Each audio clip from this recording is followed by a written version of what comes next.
DMs go back and forward since the beginning of time on dice roll fudging. I've known several DMs who've told me that they fudge numbers quite liberally, but you just have to be careful, man, because a player may call you out on that someday, and that can completely kill a game. Losing player character trust is one of the fastest ways to just end a campaign of D&D. So recently on an episode of Critical Role, a bit of controversy happened. Controversy may be a bit strong of a word here, but Matt made a decision that potentially made a lot of fans upset. Today on Fraud on the Telly, we're talking about fudging numbers as a DM. Should you do it? Should you not do it? Is it okay? Is it never okay?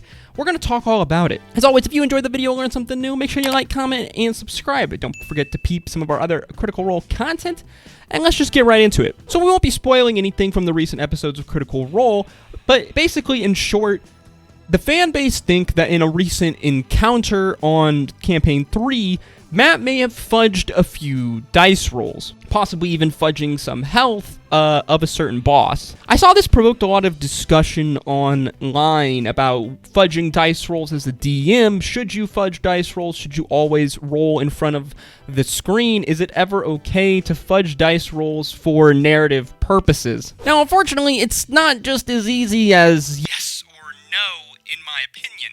Well, I do respect a lot of the DMs and players who are all about no dice roll fudging and who even consistently roll in front of the DM screen. Sometimes I do think that it is okay to fudge a number. Now, this really depends on the situation in hand, as well as the relationship between you as a DM and your players. Are these your friends? Are these people that you've played D&D with for over a year? Would anyone feel like they've had their trust betrayed by their DM? This is really a hard line to straggle as a dungeon master, and it really shows the power of the DM screen, as there is an implicit trust between player and dungeon master, not to take advantage of the fact that dungeon masters can roll behind the screen. They're the ones that know what the story is and where the story is going to be taken. In a way, though, fudging certain dice numbers and certain rolls, especially important roles, can really feel like you're taking agency away from your players. Like we said, it really all depends on context. If you're fudging dice rolls to save your party from a potential TPK or save a potential player character from dying, well, I'd probably advise against that. Like we said, this really depends on the situation. Me personally, as a player, if I ever had a hint or a suspicion that a dungeon master was going easy on me or possibly fudge some rolls so as to not kill my player or to somehow take it easy on them, well, that kind of stuff really bothers me, and maybe as a player that's also DM'd, I feel like I notice this stuff a lot more. That isn't saying go willy-nilly, kill all your players, especially if a certain combat goes really bad, but there is a line here that needs to be respected between player agency and potentially railroading or driving a story narrative. Now, that being said, I think that the certain dice fudge number in question in this episode of Critical Role that we're referring to is okay. There are certain moments, especially with narrative importance, where I feel like fudging a dice number or maybe giving a player a kill on a boss they didn't actually do enough damage to kill is perfectly alright. If you're in a combat and you have a player that is intrinsically tied to the bad guy in the combat, whether through backstory or just through natural story progression, and say they hit them for a large amount of damage, but it leaves the boss with a good, I don't know, 5, 10, 20 HP even, I can totally see the justification for just going ahead and rounding that damage number up from the player to give them the how you want to do this moment, or however you want to describe the killing blow on this baddie. While the player didn't actually do enough damage to get the kill in this hypothetical situation, if I feel as a DM that what they did was, cool enough, and if they themselves and their character are tied enough or narratively it would make sense or be cool, yeah, we're invoking rule of cool here, then I don't see any reason why as a DM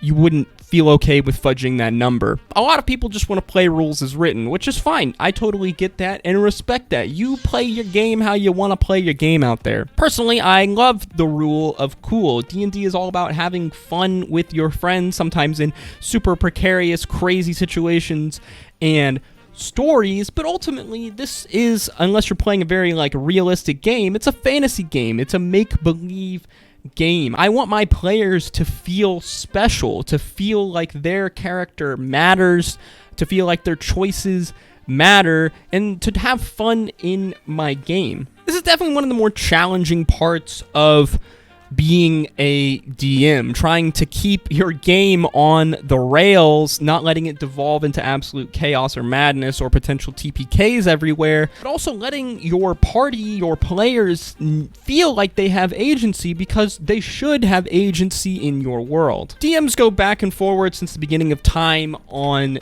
dice roll fudging. I've known several DMs who've told me that they fudge numbers quite liberally, usually to the benefit of the player or for rule of cool-esque scenarios, but they take full liberty and advantage of the DM screen. Now, they have a very good relationship with their party, and their party seems to trust them enough to where they don't even assume or even cross their mind that their DM rolling behind the screen, the number on the die, may not matter at all. He's told me many times he just rolls behind the screen and doesn't even really take into account the number. He already knows ahead of time what he wants to do.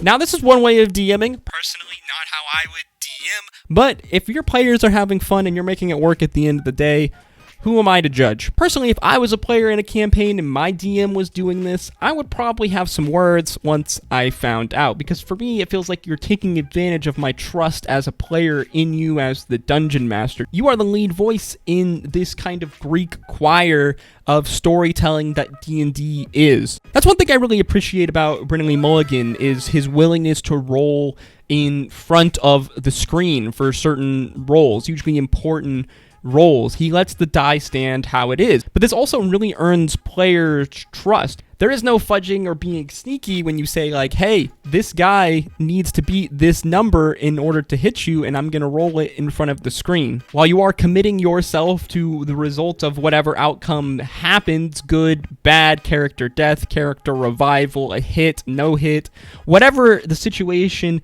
may be, I respect the gumption to be able to hard stick with whatever outcome it is. At the end of the day, I don't think there is a right or wrong answer on should you fudge die numbers, or even when should you fudge die numbers. I salute those DMs out there who don't fudge any numbers at all and just let the dice stand where it is. They let the game play out where it is. But at the same time, I do think that fudging die numbers for story advancement, storytelling purposes, as long as you don't do it liberally, is completely fine. At the end of the day, D&D is a storytelling, collaborative game between both Dungeon Master and player, and the trust between the two is extremely important for having a healthy game table, as well as just making an awesome story. While there is a Dungeon Master's manual, there is no real how-to guide on how to be a good DM. Every situation in every campaign is different, every player group is different, and so they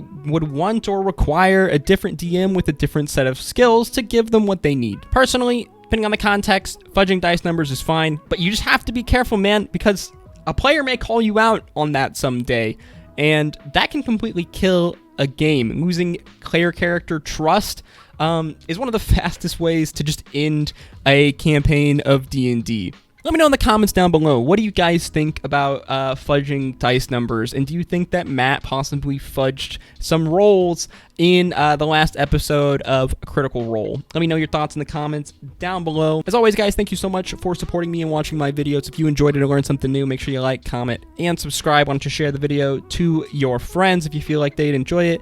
And as always, I hope to see you in the next one. Stay safe out there. Peace, love, adu.